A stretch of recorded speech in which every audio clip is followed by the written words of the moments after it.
제 생각하고 너무 비슷해서 사실은 그래서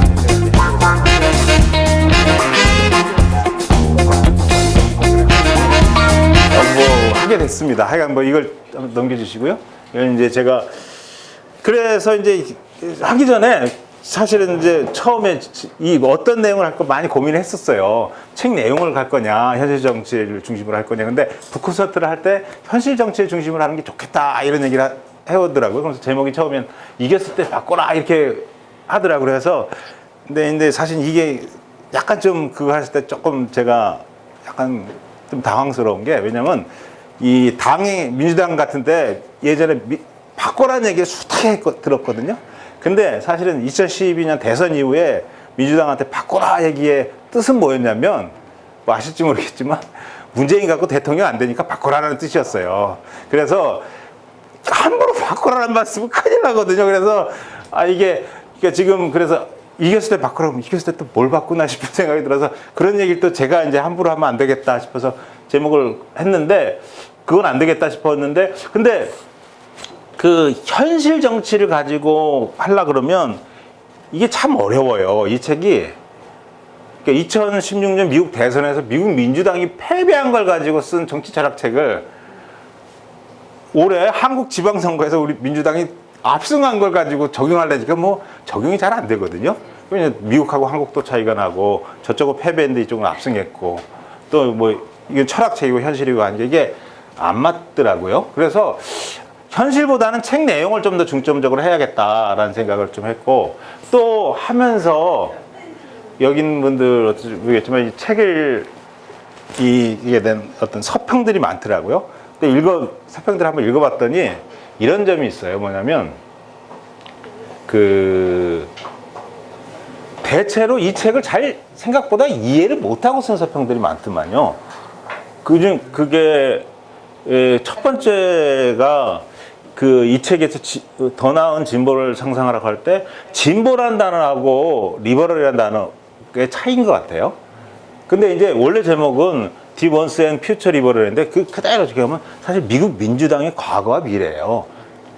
미국에서 리버럴이란 말은 사실은 그러니까 미국 민주당을 중심으로 한 진보 세력을 얘기해요. 미국은 양당제이기 때문에 공화당이 이제 보수 쪽을 전체적으로 통과하고 민주당이 진보적으로 얘기를 하죠. 근데 서평을 보면서 한번 여러분 우리나라에서 민주당은 진보일까요, 보수일까요? 한번 물어보세요. 진보라고 생각하시는 분 한번 손 들어 보시겠어요? 우리나라에서? 우리나라 민주당이 진보가 아니라고 생각하시는 분 한번 손 들어 보시겠어요? 반반 정도 되는 것 같네요. 그러면 또 한번 물어보죠. 미국 민주당은 그러면 진보냐 보수냐? 이것도 할 수 있겠죠? 네? 네? 그럼 더 하나 집어.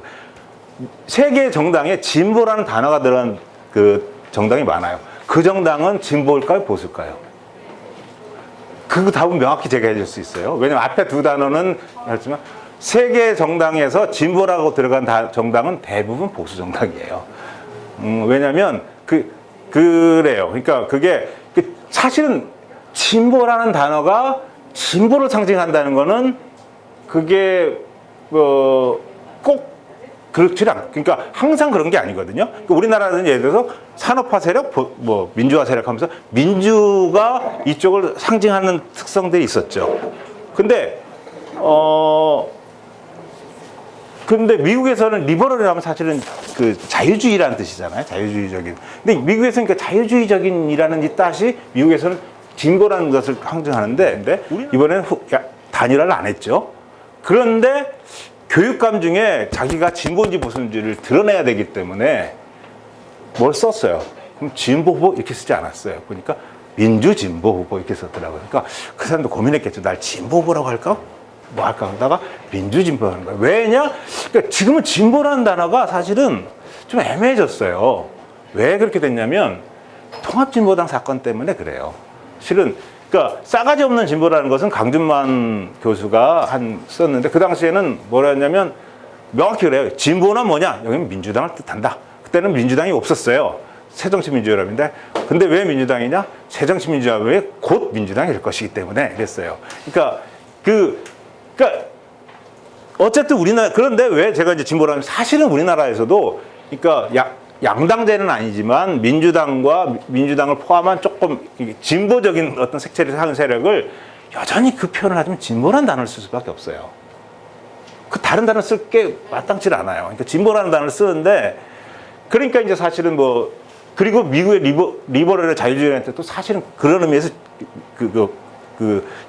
리버럴이 진보 진영을 뜻하는 의미고 그런데 그 서평들을 보면 대체로 이 책에서 얘기했던 더 나은 진보를 상상을 할 때 그 진보를 민주당을 뺀 걸로 이해하는 서평들이 많더라고요. 그러면 이제 얘기가 이제 힘들어지는 거예요. 힘들어지는 거죠. 그래서 사실은 우리나라에서는 대충 시민단체나 어떤 좀 더 진보적인 단체가 민주당을 비판하는 책들이 일반적인데 이 책은 내용으로 사실 거꾸로 됐잖아요. 그러니까 미국 민주당의 입장에서 그런 진보 진영들을 비판하는 책들이기 때문에 넘어가 주시죠. 그런 점이고 그 다음에 또 하나는 이게 책 제목은 사실 굉장히 원래 제목보다 잘 지은 제목이거든요. 더 나은 진보를 상상하라니까 저도 벌써 참 좋았고 많은 사람들이 이 책 제목 좋다는 얘기 많이 들었어요. 근데 서평을 왜 이제 하면서 하면 이 책이 오독되는 것 중에 하나가 책 제목도 한다고 생각이 들어요. 책 혹시 읽어보신 분 있는지 모르겠지만 내용을 읽어보면 이 책은 더 나은 진보를 상상하라는 책이 전혀 아니에요. 내용이 뭐냐면 여기서는 더 나은 진보가 있다고 생각하지 않아요. 미국 민주당을 얘기할 뿐이에요. 더 나은 진보를 얘기하지 않아요. 더 낫다라는 얘기를 안 해요. 그 다음에 상상하라는 얘기 없어요. 상상하지 말라 그래요. 활동하라는 거예요. 직접 사람들 만나서 설득하고 얘기하지 상상하지 말라는 거예요. 그러니까 더 나은 진보를 상상하라는 거는 이 책과의 주장과는 완전히 사실은 반대예요. 근데 왜냐면 근데 왜 이런 고민해봤어요. 근데 왜 이런 제목을 받은 사람들이 이 책 제목을 좋게 생각하냐? 그러니까 우리나라에서 어떤 진보적인 사고를 갖고 있는 사람들이 갖고 있는 이것도 일종의 하나의 프레임일 수 있는 거죠. 그러니까 뭐냐면 좀 더 나은 진보를 좀 더 생각하고 이렇게 하는 것에 대한 특성 그것이 굉장히 좋게 받아들여지는 측면이 있는 거죠. 근데 사실은 이게 더 나은 진보를 상상하라는 것은 사실은 보면 이 책에서 비판하고 있는 정책성 진보의 특성이 가까워요. 그러니까 마크릴라가 이렇게 얘기해요. 정체성 진보주의는 정치적 기회기를 그치고 복음주의 기획으로 변신했다. 복음주의는 권력을 향해 진실을 말하지만 정치는 권력을 장악하여 진실을 방어한다 그랬는데 그러니까 더 나은 진보를 상상하라고 사고하는 것 자체가 사실은 이 책에서 비판하고 있는 진보주의 정체성 진보의 특성이 있는데 말이 조금 어려운가?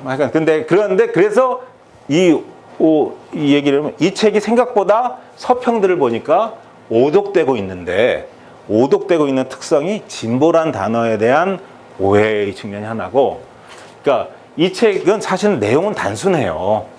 뭐냐면 더 나은 진보를 상상하라는 개념이 아니라, 그러니까 시민들이 이해될 수 있는 내용들로 직접 시민들을 설득하라는 얘기예요. 그러니까 이 책 제목, 그래서 이 책 제목들이 그건 굉장히 좋은데 그 좋은 뜻이 사실은 우리나라의 진보를 갖고 있는 성향들을 갖고 있는 사람들에게 맞는 취향으로 책 제목이 되어 있고, 그래서 그게 사실은 책을 좀 오해하는 측면이 있겠구나 하는 생각이 들었어요. 그래서 이 책을 좀 더 책 내용을 중심으로 이 콘서트를 해야겠다라는 생각을 했고요. 그래서 미국 민주당 패배가 이제 우리나라에 어떤 교훈을 주는가를 좀 더 설명을 하는 게 있겠고요. 그 다음에 제목은 이제 이겼을 때 자만하지 말라고 한 거는 이 책 내용도 사실 그래요. 뭐 저에게는 사실 문재인 대통령이 지방선거 한 이후에 한 얘기와 비슷한데, 지방선거 압승을 뭐 등골이 서늘하게 두렵다 이런 얘기를 먼저 했었죠. 근데 마크릴라도 이 책에서 이러죠. 사실 이게 아마 이 책에 대한 얘기를 가장 간단하게 하는 얘기일 것 같아요. 민주정치에서 지지자를 얻고 선거에서 이기는데 필요한 것보다 더 높은 동의를 요구하는 것은 자살행위다. 이런 얘기를 하죠. 그러니까 이렇게 하지 말고, 그러니까 이렇게 얘기하면 이걸 비판적으로 생각할 수도 있겠지만, 그러니까 정체성 진보, 특히 우리나라에서 얘기되고 있는 뭐 페미니즘이다, 성적 소수자다, 이런 문제들이 사실은 이게 선거에서 이기고 하는 데 있어서 과연 도움이 될 것인지 문제를 깊이 있게 생각을 해볼 필요가 있는 거죠. 그래서 그렇지 않으면 그건 자살행위라는 게 이제 마키아벨리의 얘기예요. 그게 이제 요 말을 이해하면 하냐 마냐가 그건데요. 자, 그래서 강연은 크게 이렇게 돼 있습니다. 우선 왜 이제 미국 민주당 대선 패배가 왜 충격적인지. 저도 이제 이 책을 읽고 또 다른 책들 읽어보니까 우리나라에서 생각했던 것보다 미국 사람들이, 특히 미국의 민주당 진보라고 생각하는 사람들이 미국 대선에서 트럼프가 된 게 엄청난 충격이더라고요. 그래서 내가 속으로, 아니, 뭐, 박근혜도 됐는데, 그거 했는데, 박근혜 된 것보다 더 충격적인 것 같아요, 그쪽에서는. 왜냐면 우리나라 사람들은 박근혜가 박정희가 박근혜 딸이기 때문에 된 거잖아요. 박정희 딸이기 때문에 박근혜가 한 번은 대통령 될 거라는 생각 같은 걸 조금씩은 하고 있었던 것 같아요. 그래서 됐을 때 그러려니 했는데, 미국 사람들은 트럼프가 될 거라고는 전혀 생각지 않는데 됐기 때문에 충격이 컸던 것 같고요. 그래서 그것에 대한 이 첫 번째는 이 마크릴라 이 책에 대한 것들을 한번 요약을 해보고, 최근에 야스차 뭉크라는 사람이 위험한 민주주의를 해가지고 같이 번역이 됐고, 이 책에 대한 서평, 언론사에 보도될 때 같이 보도가 되더라고요. 근데 이 책도 다시 그 트럼프 대통령의 당선에 대한 충격을 받고 쓴 책이에요. 그래서 그게 어떻게 조금 다르게 접근을 하는데 굉장히 두 개에 대한 거는 우리한테 많은 교훈을 주고, 또 사실 이 측면은 뭐냐면 두 가지 책이 미국에서 굉장한 석학들이 쓴 책이고, 또 이게 지금 전 세계에서 어떤 민주주의와 진보가 지금 어떤 식으로 논의가 진행되고 있는지 이것들을 보게 할 수 있어서 굉장히 좀 의미가 있어서 두 개를 한번 같이 보겠고요. 그걸 중심으로 지금 이거 관련된 한국 현실에 대한 것들을 검토를 해보도록 하겠습니다. 첫 번째로 넘어가시죠. 그러니까 이제 이번 뭐 들어갔는데, 그 미국에서 대선이 크게 지잖아요. 특히 민주당 쪽의 입장에서 충격적인 패배라면 정말 좋은 그 정치적 책들이 나와요. 맞아요. 유명한 책이죠. 그러니까 특히 이제 가장 충격적이었던 게 2004년에 이제 민주당이 진 거였어요. 그 당시 민주당 후보는 그 다음에 누구였죠? 길쭉했던 사람? 갑자기 생각이 캐리. 그였고, 그 다음에 거기는 이제 부시였는데, 부시가 이라크 전쟁도 일으키고 막 이랬는데, 아니, 그런 부시한테 또 졌단 말이야? 그러니까 엄청나게 충격을 받아가지고, 그 무렵에 이제 나온 책들이 뭐냐면 제일 유명한 게 이제 조지 레이코프의 코끼리를 생각하지 마라는 책이죠. 이 프레임 이론이 거기서 나왔는데, 이 뜻은 코끼리를 생각하지 마라고 하면 코끼리를 생각한다는 거예요. 요지의 뜻은 코끼리를 생각하지 마 하는데 코끼리 생각을 하지 않을 수가 없다는 거예요. 코끼리를 생각하게 되지. 이게 프레임이라는 게 그거죠. 그러니까 그래서 코끼리를 얘기하지 말아라는 거예요. 그럴 때는. 그런 건데, 이게 이제 사실 우리나라 민주당에서는 소위 이 프레임 이론, 그냥 어디 가서 얘기하면 다 프레임 해서 정말 그 프레임 이론 모르면 뭐 정치를 모르는 것처럼 이런 식으로 과잉된 측면이 있고, 또 하나는 토마스 프랭크가 캔자스에서 무슨 일이라는 책인데, 우리나라는 뭐냐면 왜 가난한 사람이 부자들한테 투표하는가 이런 책으로 써있어요. 근데 여기에서 핵심은 미국에서 백인들이, 이번에는 뒤에 보면 북부에 있는 백인들이 저기한테 투표를 했지만 남부에 있는 백인들이 대체로 공화당을 찍는 특성들이 있어요. 남부에 있는 백인들이. 근데 왜 그랬는지를 했는데, 이 사람은 이제 문화적 보수주의 때문에 그랬다는 얘기죠. 이것도 사실은 이 얘기도 굉장히 하자면 긴 얘기인데, 하게 두 책이 있었어요. 이게 이제 2010년에 했다면, 다음 넘어가시죠. 그러니까 이제 2016년에 미국 민주당이 대선 패배했을 때 왜 이제 충격적이었느냐. 2004년보다 어떤 면에 더 충격적이었을 거예요. 이 사람은 그랬더라고요. 근데 그게, 그러니까 민주정치의 규칙을 모조리 트럼프가 깨트렸어요. 그러니까 예를 들면 뭐 힐러리를 초청해 가더라, 뭐 이런 식의. 그러니까 우리나라 같은 경우는 예를 들어서 문재인 후보가 예를 들어서 홍준표를 감옥에 집어넣어야 된다, 이런 얘기가 사실은 이게 이제 우리나라에서 직접 말을 얘기했다면 아마 그거 하겠죠. 굉장히 논란이 되겠죠. 그다음에 선거 결과에 승복하겠다는 발언을 끝까지 거부했죠. 실은 그러시죠. 저기는 트럼프는 만약에 자기가 선거에 졌으면 승복하지 않으려고 했다고 그래요. 실은. 근데 이게 사실은 뭐냐면 민주주의의 가장 기본을 이제 거부하는 거죠. 그 다음에 뭐 언론을 위협하고 뭐 명예훼손 관련법을 뭐 확대하겠다고 막 했고, 그 다음에 무슨 뭐 인종마 종교적 소수대에 대한 증오를, 이건 뭐 잘 아시다시피 그 멕시코 흑인 뭐 히스패닉 뭐 이런 에 대한 증오를 부추겼고 그랬고요.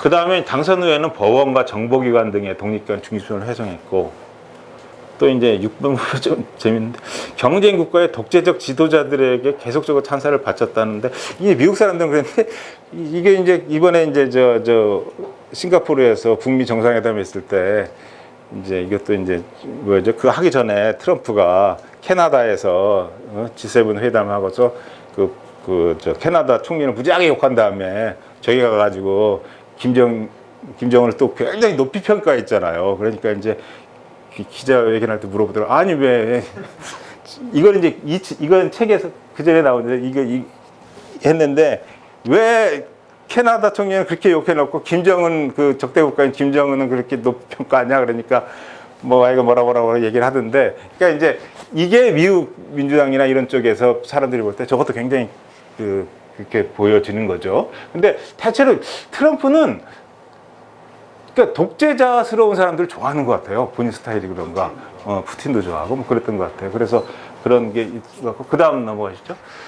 그 다음에 이거는 좀 그러니까 근데 이 얘기의 요지는 뭐냐면, 미국이 선거구도를 보시면 선거 때 보면 이렇게 나와요. 가운데는 빨갛고, 미국의 공화당은 빨간색이잖아요.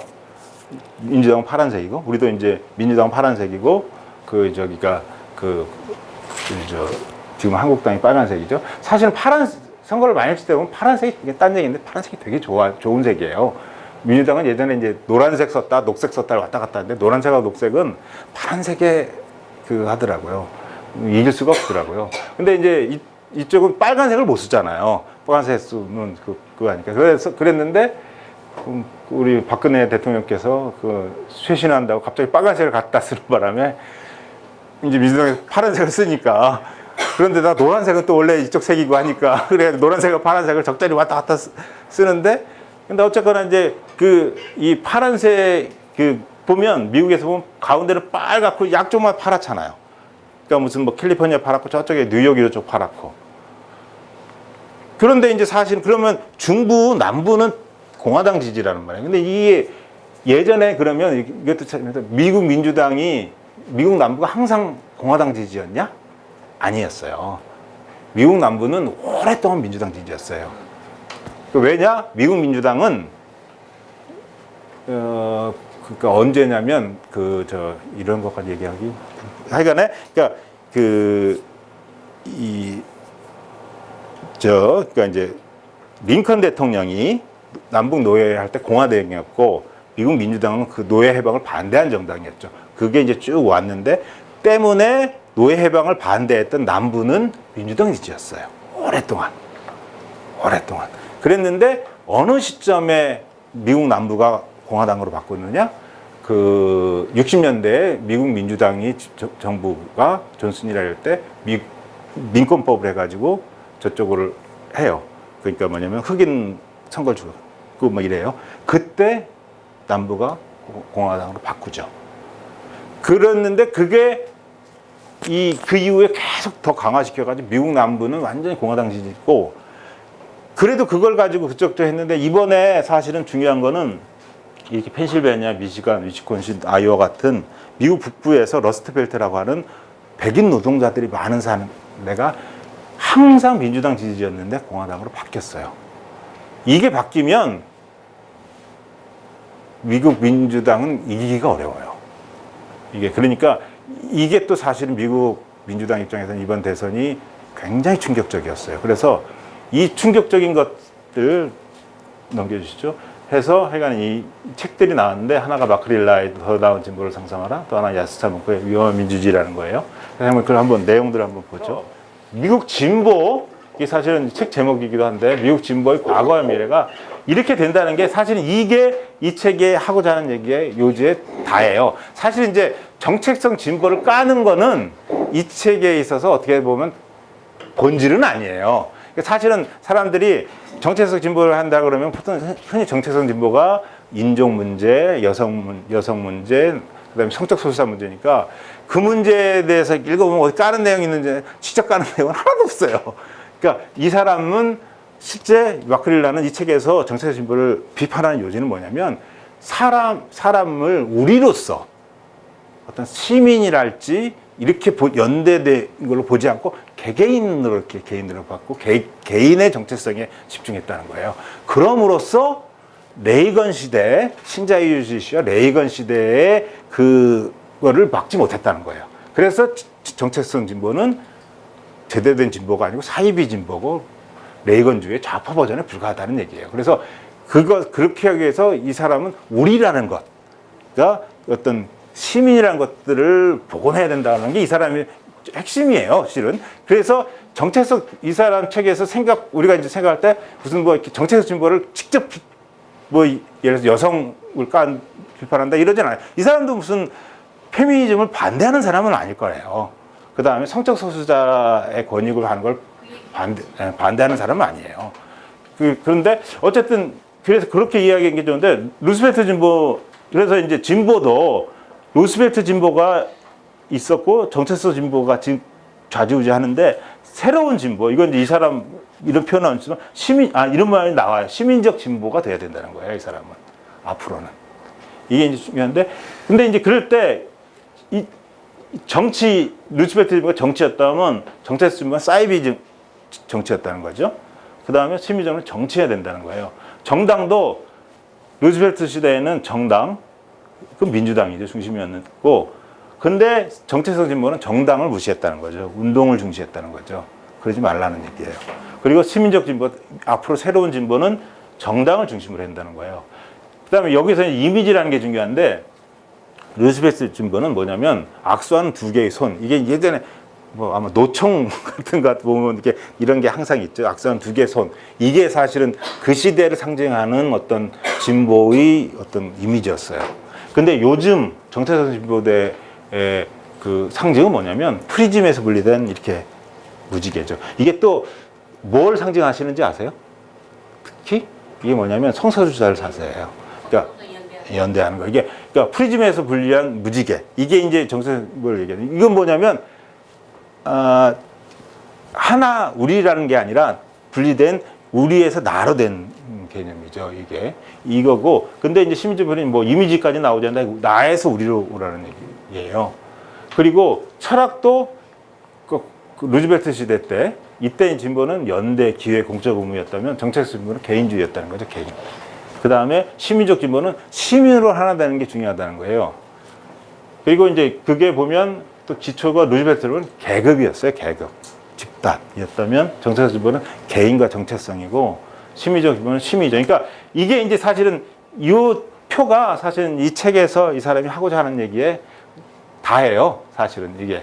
그러니까 이게 한번 정리를 해봤는데요. 그러니까 그렇다면 이제 정체성 진보를 한번, 왜 정체성 진보가 문제냐?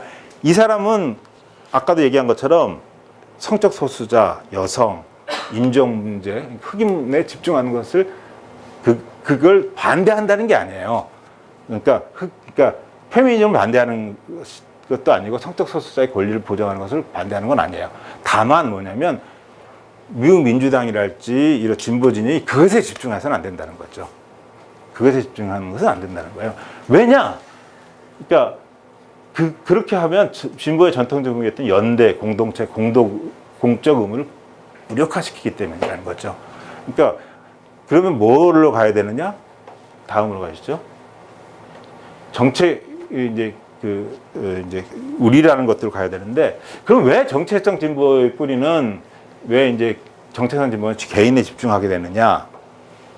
이게 사실은 이게 이제 1960년대 68 혁명이 있고 이럴 때 그 시대에 이제 신자파도 나오고 뭐 포스트 모더니즘도 나오고 뭐 이럴 무렵에 그때 철학들을 이제 우리나라에서도 사실은 그게 이제 한때 굉장히 유행을 했고, 물론 그쪽보다, 그러니까 우리나라는 몇 년쯤 늦어서 그쪽이 한참 유행하고 나서 우리나라 한 90년대, 80년대 학생 민주화운동이 막 그 흐름들이 끝나고 난 다음에 90년대 초반에 이런 신자파나 포스트 모더니즘이 엄청난 유행이었죠. 그리고 뭐 탈주다 뭐다 그러면서 이게 이제 사실은 개인적인 이쪽으로 갔고, 사실은 그 정체성 진보도 외국에서는 엄청나게 하고 이제는 이게 아니다 하는데 우리나라는 이제 시작하죠. 이제 시작하면서 넓어지죠. 근데 우리나라는 다만 뭐냐면 정체성 진보가 외국에서 거의 가장 큰 건 인종입니다. 인종이 제일 커요. 그러니까 인종이 제일 크고 한 7, 80%고 그다음 뭐 성적 소수자, 여성 이렇게 되죠. 근데 우리나라는 인종적인 문제가 약해요. 그래서 이 정체성 문제가 덜합니다. 우리나라는 지금 보면 페미니즘이 제일 엄청난 것 같아요. 그리고 뭐 책 이렇게 나왔을 때 뭐 그렇게 하면 뭐 관심 갖고 하면 좋죠, 그죠? 근데 어쨌든 페미니즘이 오히려 그거 하고 성적 소수하고 인종 문제는 뭐 예외 문제가 있지만 그 정도만 들었는데, 어쨌든 이건 정체성 문제지만 이게 왜 그러면 이게 이 개인에 집중하게 되고 이거에 집중하게 되냐면, 다시 1960년대 후반에 68혁명이나 이럴 때 이 포스트 모더니즘이나 무슨 뭐 신자파나 이런 사람들이 이전에 있었던 그 노동계급 중심의 소위 구자파를 반성하고 개인적인 것에 했어요. 그래서 그때를 상징하는 게 이거죠. 개인적인 것이 정치적인 것이다 라는 얘기를 했어요. 그러니까 68혁명 때 뭐 기억하지만 뭐 불가능한 것을 뭐 이렇게 요구하라 뭐 하고 막 뭐 이런 식이었죠. 그래서 그 흐름이 사실은 이 정체성 진보에 대한 상징도 이 68혁명에 있었던 신자파 흐름이 미국으로 가서 정체성 진보가 됐다는 거잖아요. 그러니까 이게 이제 그 당시에 모든 사람은 자신의 욕망을 제한 없이 표현할 자유가 있고 이 권리는 보장되고 제대로해야 된다라는 것. 이게 이제 그러니까 철학의 기본에서 정체성 진보가 어떤 개인적인 특성들, 개인주의에 집중하는 특성이 있고, 이게 사실은 정체성 진보 문제라는 거예요. 그래서 한 거고요. 그다음 한번 넘어가시죠. 그래서 이 사람이 주장하는 거는 뭐냐면 시민으로서 하나 되기예요. 근데 이쯤 되면 이게 이제 얘기가 단순한 얘기는 아닌데, 정치 철학에서 근본 문제는 이게 이제 뭐 개인 대 사회 내지 공동체 내지 시민이에요. 그러니까 개인을 모든 철학, 개인을 근본으로 하는 철학이 뭐냐? 자유주의예요. 그래서 자유주의와 사회주의가 이제 붙었죠. 뭐 처음에 사회주의가 완전히 깨졌고 사회주의는 뭐 사라졌죠. 사라졌다고 봐야죠. 그 다음에 자유주의와 공동체주의라는 것이 있었어요. 그것도 했어요. 공동체주의도 졌어요. 그러니까 이제 요즘 그러면 자유주의에 대해서 이런 어떤 문제들을 어떤 개인이 아닌 그래도 그 하는 게 그 시민으로서 이렇게 강조하는 게 이제 공화주의예요. 미국 공화당이 얘기하는 건 아니에요. 그러니까 미국 공화당이 공화주의는 아니에요. 이건 이제 뭐 필립 패티시나 이런 사람들이 신공화주의를 이렇게 하는데, 이 공화주의가적 사고가 사실 가만히 보면 이 책에를 좀 바탕을 까고 있는 걸로 제가 보여져요.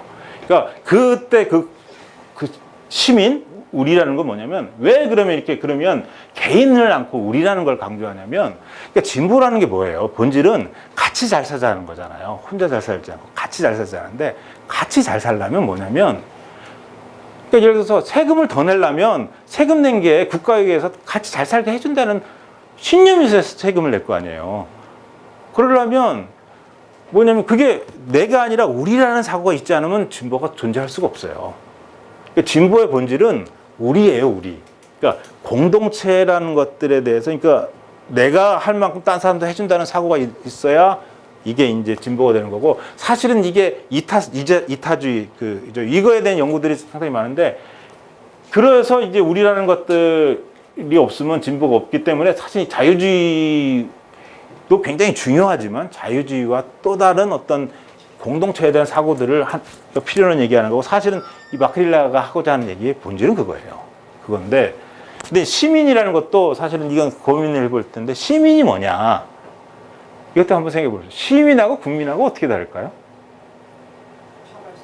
시티즌이니까 시민은 네. 원래가 목적이 어머니 한 도시의 구성원 그게 시티즌이잖아요. 예, 예. 근데 요즘에는 그냥 광범위하게 쓰는 걸로 그냥 저는 이해하고 있어요.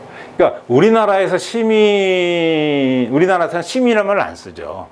국민 여러분이라도 시민 여러분은 하지 않죠. 근데 왜 시민이냐면 시민이라는 말은 사실은 역사성이 있어요. 그러니까 그 서구에서 우선 민주주의가 맨 처음 된 게 아테네 민주주의죠. 아테네는 도시국가였어요. 그러니까 아테네 시민들에 의해 민주주의를 한 거예요. 그래서 그 시민은 시민이고 그 다음에 로마 공화정 있죠. 그러니까 민주주의의 어떤 가장 근본이 되는 게 아테네 민주주의가 로마 공화정인데 로마도 사실은 도시국가였죠. 이게 시민이었어요. 그러니까 뭐냐면 그때 아테네 민주주의나 로마 공화정에서 시민은 뭐냐면 그냥 국민하고 이 사람이 이제 주권자인 정도가 아니라 실제 자기가 직접 참여해서 그 도시국가를 통치했죠.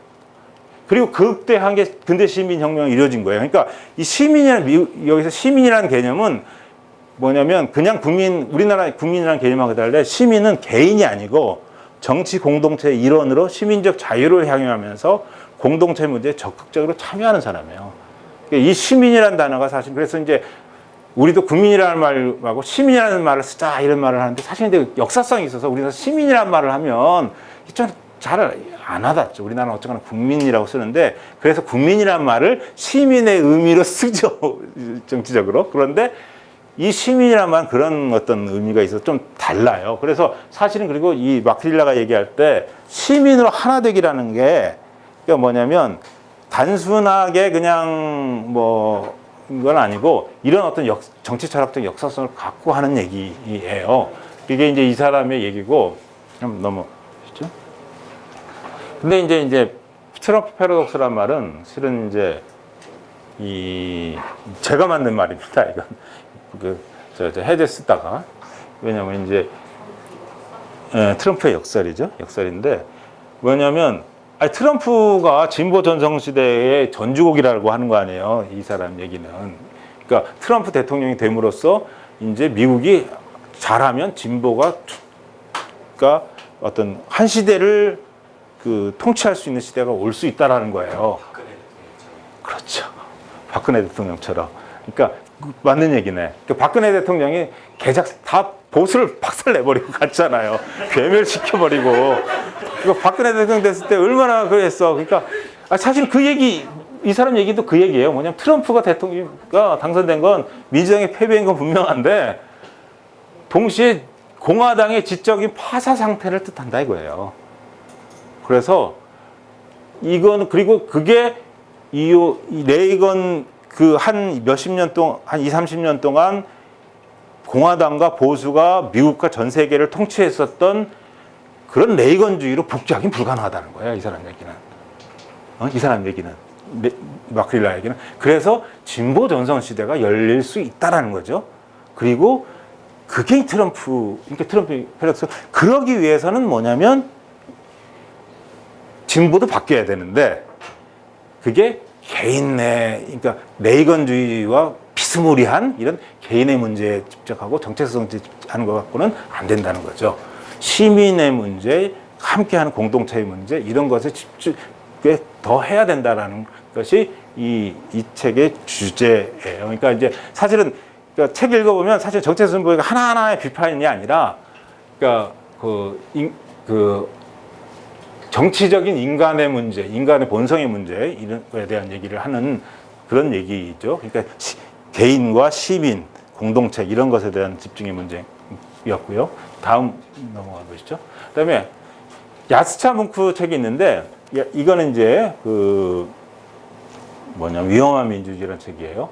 근데 이 책도 비슷한 시기에 나온 것 같고 이거는 이제 미국에서는 더 나온 마크릴라처럼 2017년에 나왔고 이거는 2018년에 나왔는데 번역은 우리나라에서 거의 같은 시기에 나왔어요. 그랬는데 이 둘 다 책을 쓰게 된 동기는 뭐냐면 트럼프 당선이 너무너무 그냥 부들부들 떨려가지고 어떻게 이런 일이 이런 일이라는 것에 이 두 사람들의 공통점은 뭐냐면 다른 나라도 아니고 미국에서 이거예요. 이 사람들은. 아니 트럼프 같은 사람이 대통령이 어디 뭐 예를 들어서 뭐 필리핀에서 된다거나 뭐 어디 딴 데서 됐으면 모르겠다. 어떻게 미국 같은 나라에서 트럼프를 당선시켜? 이게 말이 돼라는 거죠. 그것에 대해서 이제 쓴 책인데 이 사람은 마크릴라하고는 조금 달라요. 같으면서도 좀 달라요. 그러니까 한번 재밌는데 마크릴라는 기본적으로 하면 좀 낙관적이에요. 이 사람은 좀 비관적이에요. 마크릴라는 미국에 집중했고 미국에서 특히 진보 세력이 어떻게 바꿔라 이런 거에 집중했다면 이 사람은 전 세계에 대한 얘기했어요. 이 사람 좀 젊은 사람 같아요. 마크릴라는 좀 나이 있는 분 같고. 근데 이 사람은 그러니까 동구 쪽에서 태어나서 그쪽에서 사다가 영국에서 공부하고 미국에서 와서 한 사람이라 좀 세계적으로 보면서 한 거고요. 이 사람의 이제 진단은 이겁니다. 이제 트럼프에 대해서 마크릴라는 진보가 이제 좀 더 공동체 문제에 집중함으로써 새로운 어떤 전성 시대를 열 수 있다라고 본다면 이 야스차문크는 트럼프 당선을 보고 이렇게 얘기해요. 뭐냐면 민주주의의 위기다 이렇게 얘기해요. 자유민주주의의 위기다. 근데 그러면서 뭐라 그러냐면 위기다 증명하고 있다. 선진 민주주의 국가들이 민주주의에서 이탈하고 있다. 미국 같은 나라에서 어떻게 트럼프 같은 저런 개새끼가 당선이 되냐 이런 얘기죠. 그러면서 그러니까 우리가 생각했던 트럼프보다 미국 사람들 특히 민주당 지지자들의 트럼프에 대한 혐오감은 장난이 아니더라고요. 내가 보니까. 그러면서 이게 첫 번째 위기였고 또 하나는 이게 이제 이 책을 관통하는 가장 핵심인데 자유주의와 민주주의는 하나였는데 이게 깨졌다는 거예요. 이제 아까 뭐 개인, 시민, 공화 이런 문제가 머리를 보철했던 여기서는 자유주의와 민주주의라는 개념이 나와요. 이게 또 이제 사실은 재밌는데 예전에 자유주의와 민주주의는 하나였는데 깨졌다는 거예요. 한번 물어볼게요. 자유주의는 뭐고 민주주의는 뭘까요? 여기 딱 써 있긴 하지만 자유주의는 뭐고 민주주의는 뭘까요? 그러니까 누구 한번 자유주의 그러니까 독재에 반대되는 게 자유주의일까요, 민주주의일까요? 네?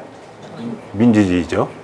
그죠? 근데 우리나라 사람들은 가만히 얘기 들어보면 사실은 민주주의를 이해하는 것보다 자유주의를 이해하는 측면이 많아요.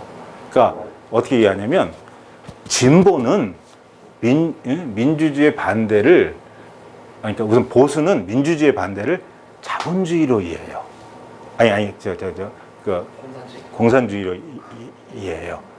근데 민주주의 반대가 공산주의가 이러지는 않거든요. 그러니까 왜냐하면 그리고 민주주의를 그래서 공산주의에 반대되는 자유주의 내지 자본주의로 이해하는 측면이 강해요. 민주주의를. 왜냐?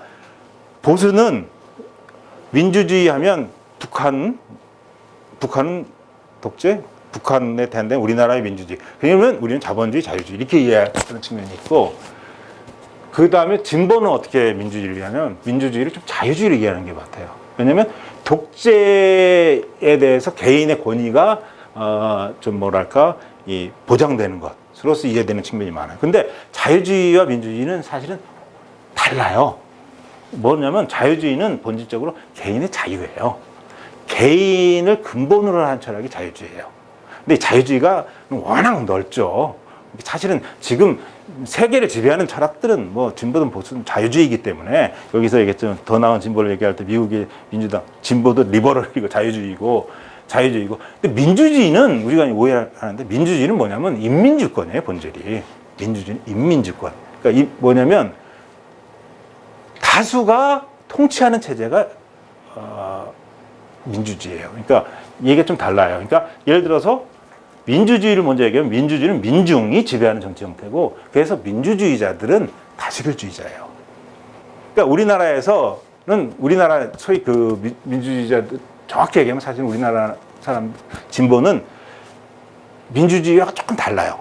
그러니까 왜냐? 소수파였기 때문에 특히 더 진보라고 생각하는 무슨 정의당이나 뭐 무슨 이런 더 진보라고 생각하는 사람들은 더 민주주의적인 특성들이 좀 달라요. 이게 좀 그거 하겠지만 이게 과연 그런가 하는 생각이겠지만 민주주의 그렇고 자유주의는 뭐냐면 개인의 자유를 얘기하기 때문에 그것에 그 정치적으로 하면 권력 분립, 법치의 주인성, 소수자보 이런 거죠. 그러니까 자유주의하고 민주주의가 이렇게 조금 달라요. 왜 이걸 이해해야 되냐면 그 다음에 이 설명이 되기 때문에 그래요.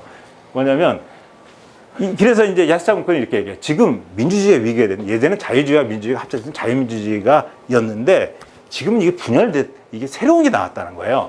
하나가 반자유민주주의고 또 하나는 비민주 자유주의라고 해요. 머리가 좀 아프죠? 근데 이걸 이해해두면 참 재밌어요. 뭐냐면 그러니까 반자유민주주의는 권리 보장 없는 민주주의. 그러니까 자유 권리가 없는 민주주의고 비민주는 민주주의가 없는 권리 보장이라는 거예요. 이게 한번 보죠. 반자유민주주의부터 설명해요. 그러니까 트럼프는 반자유민주주의. 그러니까 트럼프가 민주주의가 아니라는 게 아니라 이 사람은 민주주의라는 거예요. 뭐냐? 선거를 통해 가지고 됐고 다수의 의견. 물론 이제 투표는 2%포인트 더 힐러리가 더 받았지만 어쨌거나 그네의 시스템을 해가지고 저희가 됐으니까 트럼프, 뭐 폴란드, 헝가리, 터키 이런 식의 소위 포퓰리스트들은 반자유 민주주의라는 거예요. 뭐냐면 민주주의 선거를 통해서 된 다음에 선거를 통해서 되려면 뭐냐면 다수를 얻어야 되잖아요. 다수를 얻기 위해서 그 사람들을 한다는 거예요. 그러면 그 사람들이 제일 잘 하는 게 뭐냐면 소위 인종 문제를 건드려요. 그러니까 뭐냐면 다수가 예를 들어서 소수민족, 소수인종들 때 혐오를 강조하죠. 그러니까 미국에서는 그게 흑인이잖아요. 그 다음에 유럽이나 이런 데서도 이 소수자들에 대한 어떤 혐오나 이런 것들을 강조함으로써 다수파를 결집시켜 버리는 거예요.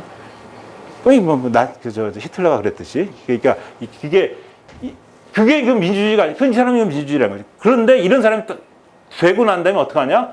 그 원동력은 대중에 있어서 대중인들이 불안해하기 때문에 그런 어떤 반자유적 성향들이 강화되고 그것들을 활용한다는 거죠. 그래서 소수민족이 그래서 이 사람들이 되고 나면 어떻게 되면 소수민족, 종교, 소수자 독립기관에 대해서 이걸 불인정해버리고 독재로 간다는 이렇게 그 권리 보장 없는 걸로 간다는 거예요. 이게 이제 반자유 민주주의라는 거고 비민주 자유주의는 뭐냐 이거예요.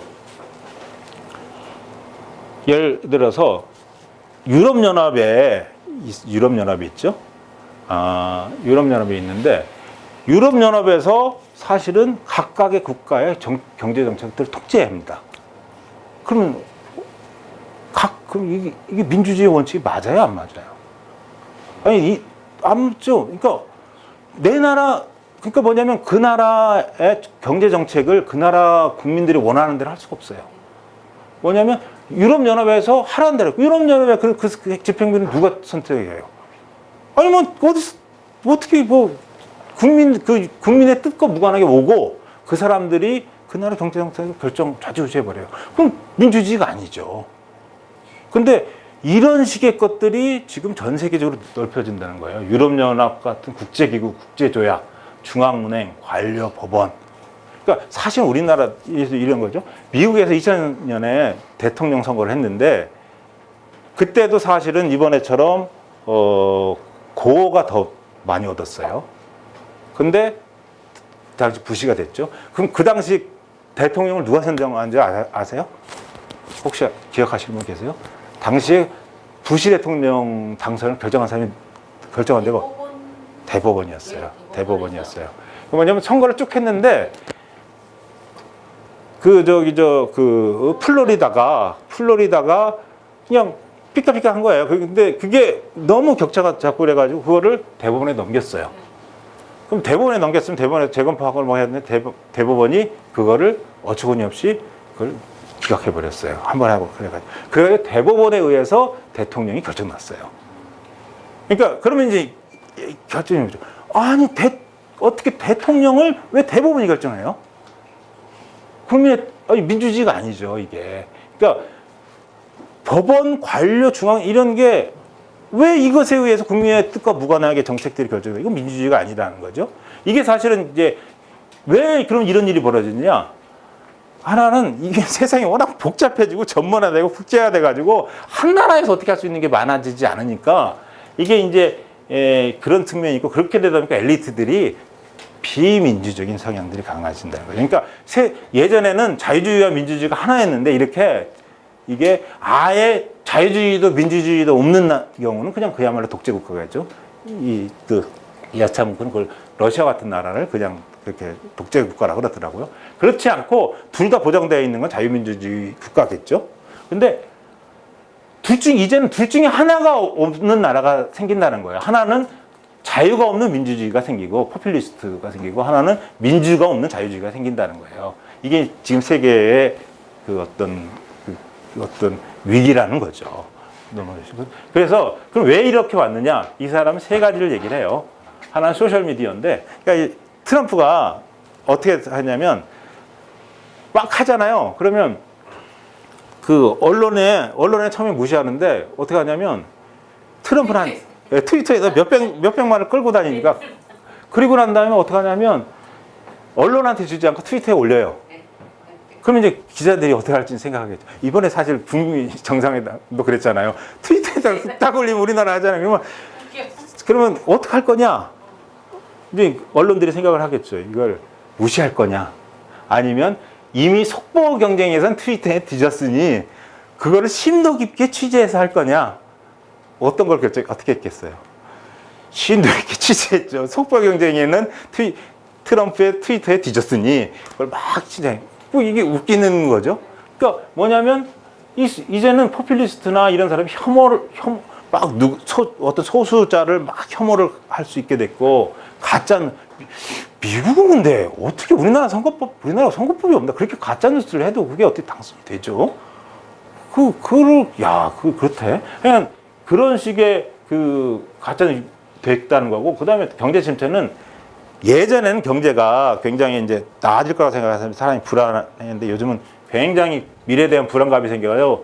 그래가지고 기본적으로 어떤 이 민주주의 위기를 만들었다는 거고요.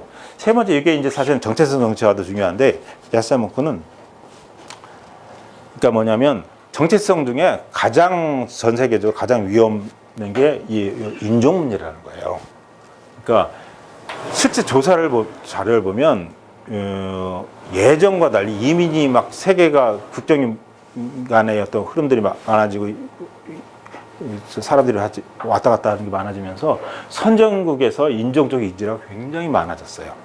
얼마 사이에.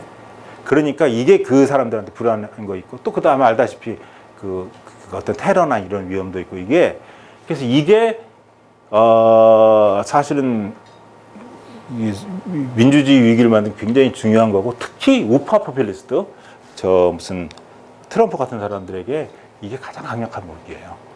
그러니까 사실은 정체성 정치를 얘기할 때 여성도 성적 수저도 그렇게 중요하지 않고 핵심은 인종 문제예요. 그리고 사실은 어떤 인간들 간의 인종적 차이점은 사람들 간의 어떤 혐오감을 만들기에 아주 좋아요.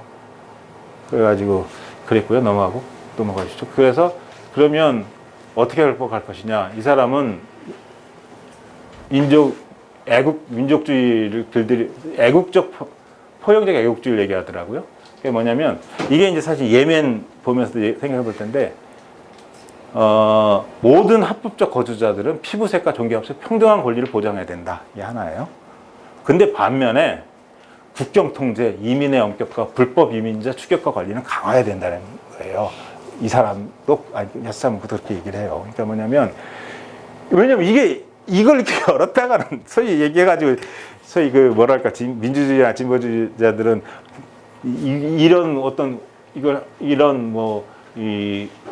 이거에 대해서 이런 것도 하지 않으면 그냥 아작이 나니까. 그러니까 어쩔 수 없지. 이런 문제는 국경 통제나 이민 엄격과 이런 것들은 좀 일정하게 해야 된다고 보는 거죠. 이 사람은 그렇게 주장하더라고요. 그러니까 사실은 이게 진보라고 얘기하는 둘 다 이제 야스아문크도 마크릴러도 진보죠. 미국의 진보인데 그런 사람들조차도 이 위험성들 이제 다 이 정도까지는 현실적이어야 돼야 된다고 보는 거예요. 그러니까 인종 문제가 그만큼 물론 이제 그 사람들이 이제 백인이라 그럴 수도 있겠죠. 근데 어쨌든 뭐 그렇게 보는 거더라고요. 그다음에 이제 경제 뜯어고치기인데 뭐 이쪽에서 이건 짧지만 이건 뭐 얘기가 굉장히 뭐 어려운 얘기들이라 하여간 이렇게 고쳐야 된다는 거예요. 이런 거 여기는 얘기하자면 기니까 넘어가고 그다음에 또 재밌는 건 정치에 대한 신뢰 다시고 시민 길러내기. 그러니까 어떻게 결론이 두 책이 비슷해요. 보는 것들의 해석 시각은 다른데 결국은 뭐냐면 정체성에 관한 문제 어떻게 극복하냐. 특히 이처럼 인종 문제에 대한 얘기하고 그다음에 결국은 정치에 대한 신뢰와 시민이라는 거죠. 그러니까 우리를 강조하는 것들이 필요하다.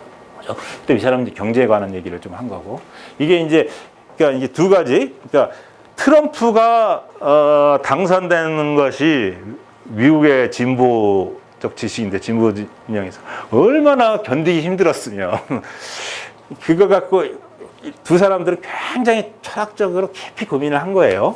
그래가지고 다 나름대로 고민을 한 거죠. 마크릴라는 그 고민을 뭘로 했냐? 왜 진보가 패배했을까를 고민한 거예요. 왜 진보가 패배했을까? 그리고 그 진보가 패배한 지점은 뭐냐?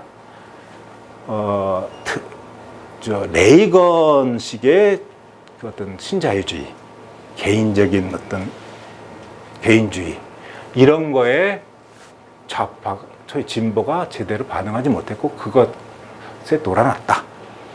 그리고 그렇게 놀아나는 특성이 뭐냐? 정체성 진보다. 이걸 넘어야 된다. 그래서 그걸 넘는 건 뭐냐면 나가 아니라 우리로 가야 되고 그 우리라는 시민의 성을 확보해야 된다라고 보는 거예요. 그러니까 그런 것이 이제 마크릴라의 철학적 접근이라면 야스차 몽크는 어떻게 생각하냐면 이건 위기다. 위기의 본질은 뭐냐? 자유주의와 민주주의가 분열된 거다. 그렇게 본 거예요. 그리고 왜 분열됐느냐? 그 분열된 이유가 소셜미디어, 경제적인 문제, 그 다음에 인종 문제 이런 얘기해서 이걸 어떻게 할 거냐? 그리고 답은 또 비슷해요. 비슷하면서 결국은 포용적 애국주의, 경제 뜯어고치기, 정치 이거죠. 예, 거의 다 왔습니다. 마지막으로 넘어가시죠. 이걸 보면서 유해근 걸 보죠. 이건 뭐 이제 지금 이제 우리나라에서는 정체성 진보 얘기할 때 제일 외국에서는 앞에서 봤지만 정체성의 문제는 7, 80%가 인종 문제예요. 그리고 그 인종 문제가 실은 우파 포퓰리스트 트럼프 같은 인간들을 당선시키기 위한 원동력이고 우파 정당들이 극우 정당들이 그 민주주의를 위기에 만드는 원동력이에요. 또 우리나라는 그 정도는 아니에요. 우리나라에서 지금 보니까 제일 지금 논란이 되는 거는 해와역시 페미니즘 같아요. 그래서 어쨌거나 이 책하고 이것 때문에 좀 관심을 끌지 않나요? 근데 이게 이거 잘 아시겠지만 불편한 용기가 주최하고 한 6만 명이 참석했는데 안 가봐서 모르지만 문재인 제기해 이게 자살하라는 얘기 되면서요. 그다음에 당선 그다음에 고음 마스크는 이제 이게 뛰어내릴 때 이렇게 하려고 자살하라는 의미 이거고. 근데 이제 여가부 장관이 또 이제 여러분 목소리 있지 않을 것 글을 올려봤더니 대통령 모욕, 남성 혐오, 동정한 장관 파면하고 청와대 청원하고 또 오늘 보니까 오늘 보니까 이게 실검 계속 이것과 그 관련된 게 계속 1, 2위 상위권에 있던데 남혐 사이트에 워머드에 성체훼손 사진 올리고 이런 게 이게 이제 사실은 뭐냐면 이거에 대한 마크릴라식 답은 뭐냐면 이런 식이 있는 거는 어떻게 하겠어요. 이건 어떤 사회적 흐름이고 이걸 부정할 수 있는 건 아닌데 이걸 예를 들어서 진보가 이걸 정치적 동력으로 쓰지 말라는 거죠. 이걸 정치적 동력으로 쓰면 진다는 거예요. 한마디로 얘기하면. 근데 만약에 이제 국회의원으로 누가 출마할 때 이걸 페미니즘을 동력으로 쓰면 당선 안 될 거요. 그 문재인 대통령도 할 때 나는 페미니즘 대통령이 되겠다 그랬지만 이런 페미니즘 대통령은 아니었고 그리고 지금도 어쨌거나 이 사건에 대해서 편파 수사가 아니라고 명확히 얘기했잖아요. 그래서 이제 이렇게 되는 거잖아요. 그러니까 이게 또 이건 이제 딴 얘기인데 여성의 문제가 사실은 우리나라에 보면 정치에서 제일 크게 자주하는 거는 지금까지 지역이었죠. 그 다음에 이제 세대. 남녀 문제는 정치에서 거의 없었는데, 지난 2012년 대선 때부터 남녀가 확 중요한 차이가 나타났어요. 또 어디서부터 나타나냐면 20대에서 나타났어요. 내가 이제 이게 뭐 여담인데 이 대선 때 대선 결과를 딱 봤는데 분석을 하다 보니까 30대, 40대, 그러니까 2012년 대선이에요. 30대, 40대, 50대, 60대는 그러니까 물론 이제 20대, 30대, 30대는 문재인 지지가 높아요. 50대, 60대는 박근혜 지지가 높아요. 근데 그 중에서도 30대, 40대, 50대, 60대는 남자가 조금 더 문재인을 지지하고 여자가 또 박근혜를 지지해요. 그러니까 여자가 박근혜를 좀 더 좋아했던 얘기예요. 근데 20대만 거꾸로 여자가 더 문재인을 지지해요. 남자가 더 박근혜 지지해요. 그러니까 쉽게 얘기하면 전통적으로 우리나라에서 정치를 할 때 여자가 남자보다 보수적이라는 게 상식이었어요. 안정적이고 보수적이라는 게 상식이었는데 우리나라는 20대, 이제 그때는 30대까지도 조금 확정은 여자가 남자보다 더 진보적이에요. 이거 이상한, 독특한 현상이 일어나. 그리고 그 비율도 생각보다 높게 비슷해요. 그래서 그때 내가 이게 왜 그럴까 하면서 문재인이 잘생겨서 그런가? 여자들이 그런가? 근데 그게 아니라 우리나라 20대, 30대는 이미 이게 다르더라고요. 그러니까 20대, 30대 초반은 어떻게 다르냐면, 그러니까 예전에는 그 시대에는, 그러니까 예전 시대는 여자들이 대학 남자보다 덜 가고 이랬잖아요. 공부도 요즘 사시 합격 여자들이 더 많이 하잖아요. 그리고 여자들이 어렸을 때부터 이렇게 학교 다니고 이럴 때 더 이렇게 하고 남자들이 좀 쭈그러져 있고 또 하나는 뭐냐면 재밌는 사실은 남자 여자 성비율이 105 남자가 원래 생물학적으로 조금 더 나아요. 105%가 이제 일반적인데 우리나라 20대에서 30대는 110에서 115예요. 남자가 훨씬 많아요. 남자가. 그러니까 남자가 상식적인 수준보다 더 많아. 왜 그런 줄 아세요? 성별이 그러니까 뭐냐면 그때는 미리 산부인과에서 아들, 딸을 그때는 알려줄 수 있었어요. 그 뒤로는 못 알려줬어요. 지금 알려줄 수 있어요. 그 위헌 판결 받아가지고. 못 알려줬으니까 자꾸 지금 알려준다고 그래서 여자라고 딸이라고 떼거나 하진 않을 거 아니에요. 그때는 여자면 뗀 거예요. 그러면 여기서 한번 물어보죠. 그러면 남녀 성비율에서 남녀가 훨씬 여자보다 높은 비율이 제일 높은 데가 어디겠어요? 지역적으로. 경북이에요. 상식적으로. 그러니까 경북이에요. 그러니까 대구 경북이 제일 남자 비율이 높아요. 남아선은 생각이 보수적이기 때문에. 그러니까 뭐냐면 이게 이미 이게 예전부터 우리도 모르는 사이에 그런 게 형성돼. 그것의 또 특성은 뭐냐? 우리나라 20대, 30대는 10 내지 10%가 결혼을 못해요. 남자가 어떻게 해? 결혼도 못하고 데이트도 힘들어진 거야. 이게 웃을 일이 아니에요. 그리고 그러니까 사실은 소위 20, 30대에서 남자들이 여자를 혐오하는 여염들이 나타나는 생물학적 근거가 그거에 있는 거예요. 뭐냐면 데이트를 못 하는데. 그러니까 그리고 그러니까 이제 그런데 또 여자들 데이트하면서 비용은 다 남자한테 대라 그러고 또 하나 특성은 뭐냐면 그 시대에 지금 20대 사람들이 할 때는 보수 정부가 집권해가지고 남극이가 안 좋아가지고 무슨 연평도 사건이나 천안함 해가지고 군대 가가지고 개고생을 많이 했어요. 그러니까 남자들이 20대들이 나는 말이야 군대 가가지고 개고생하고 취직하는 데도 힘든데 여자들은 이 사고가 커요. 그래서 이게 이제 사실은 여론조사에 항상 나와요. 그래서 지난 대선 때 문재인 캠프나 이런 데서 60대 이상은 어렵다. 60대 이상은 어차피 이제 주로 이제 보수적이다. 20대에서 50대까지가 이제 문재인 지지가 굉장히 높은데, 근데 그것에서 제일 그게 한 거는요, 50대 여성, 남성은 문재인 지지도 50대 여성이 좀 왔다 갔다 하고 20대 남성이 왔다 갔다 해요. 20대 여성 문재인 지지도가 높은데 20대 남성이 보수성이 강해요. 그러니까 이게 이제 사실은 20대 그런 특성이 강한데, 이게 사실은 이런 데다가 또 여자들이 이제 페미니즘 이게 주로 요구하는 건 요 20대 그거잖아요. 이게 힘들어졌어요, 굉장히. 그래서 이것들이 이게 정치적 문제인데, 하여간 요 여성 문제는 하여간 이 마크릴라대로 주장대로 그냥 함부로 이렇게 하면 안 되는 문제고요. 그 다음에요. 빨리 끝낼게요. 예매 문제인데, 이것도 보니까 지금 괴멸 상태에 있는 보수 쪽에서 이거 가지고 이제 어떤 기회를 잡았다 그래가지고 막 많이 하더라고요. 그러니까 예를 들어서 무슨 내용들은 잘 알죠. 뭐 이렇게 이제 지금 뭐 제주도에 체류가 있는 여민이 한 549명인데 2주 뒤에 이제 난민 여부를 결정을 한다. 그러니까 이슈가 됐죠.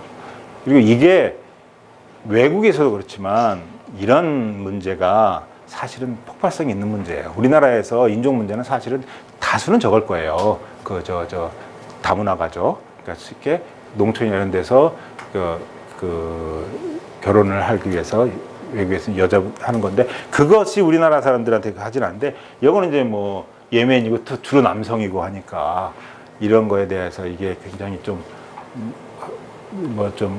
이게 이슈가 되고 그렇죠. 그리고 이거에 대해서 지금 난민 수용 반대 청와대에서 70만 명이 됐대요. 그러니까 이게 또 뭐 이슈가 크죠. 이슈가 큰데, 그리고 이제 김진태, 조경태, 이현주 이런 보수 정치인들이 이걸 적극적으로 활용하고 있고 자국의 생명과 안전 주장하다고 얘기하고 이런데, 이 문제도 사실은 정부가 저는 뭐 잘 처리할 거라고 봐요. 그러니까 뭐냐면 인도주의적 원칙을 철저히 하되 국민들의 불안감을 충분히 이해하고 처리하면 돼요. 이 문제는. 그러고요. 그 다음에 넘어가시죠. 그 다음에 이제 이 문제. 이게 이제 유승찬의 이제 메시지 미디어라는 책이 얼마 전에 나왔는데, 거기에 뭐 이런 얘기가 나와요. 오바마가 대선 전략을 하면서 권력의 기득권자에서 세상의 도전자로 프레임을 만들기 위해서 선거가 6개월 전에 동성결혼 합법화 지지 발언을 했고, 이게 이제 뭐 이 사람의 어떤 당선에 크게 영향을 미쳤다라는 얘기예요. 근데 실제 그랬을까 싶어요. 제가 보건데 과연 그랬을까? 하여간 넘어가시죠. 근데 이제 우리나라에서는 그럼 어떠냐? 넘어가시죠. 문재인 대통령은 그 후보 때도 그랬고 지금도 동성결혼 합법화는 아직 사회적 합의가 덜 돼 있다고 이렇게 명확히 얘기했어요. 이거 이제 만약에 우리나라에서는 제가 이 동성결혼 문제는 국회의원 출마자도 대통령 출마자도 절대 못한다고 봅니다. 왜냐하면 교회들이 워낙 세요. 그러니까 그래서 국회의원 출마자, 우리나라 예를 들어서 비례대표제면 이게 몰라요. 근데 소선거구제면 그 지역구에서 한 명이잖아요. 근데 만약에 그 지역에 있는 교회가 낙선 운동을 해서 집중적으로 하면 당선하기 어려워요. 그래서 만약에, 그러니까 지난 총선 때도 제가 알기로 모든 교회에서 그 지역에 나오는 이제 주로 민주당 후보하고 새누리당 후보한테 동성결혼 합법화 반대한다는 걸 내게 했어요. 설명하게. 설명 안 할 수는 있어요. 안 한다고 문제 삼지는 않으니까 하는 많은 사람이 있죠. 표창원 의원 같은 경우는 나중에 아이씨 이거 안 해도 될 줄 알았, 이렇게 크게 차이로 이길 줄 알았으면 안 하는 건데 그랬다고. 근데 그러니까 그 사람을 반대하는 걸 설명을 했죠. 왜냐면 거의 지는 걸로 나왔으니까 그때 여론조사 때는. 그러니까 했는데 그랬다 그러더라고요. 근데 그거를 서명을 안 해도 당선 문제는 안 되는데, 이것처럼 동성결혼 합법화를 찬성한다 이렇게 얘기하면 굉장히 힘들어지죠. 근데 이제 이거 될 수 있는 방법은 한 가지예요. 뭐냐면 미국처럼 뭐 헌재에다가 뭐 이렇게 해가지고 거기서 이렇게 해버리면 그러니까 투표 민주주의적 방식이 아닌 아까 이런 헌법재판소에서 아까 조에서 그야말로 하는 방식이면 통과될 수, 그게 위원이 될 수 있죠. 미국처럼. 그렇지 않으면 선거에서는 쉽지 않은 경우고요.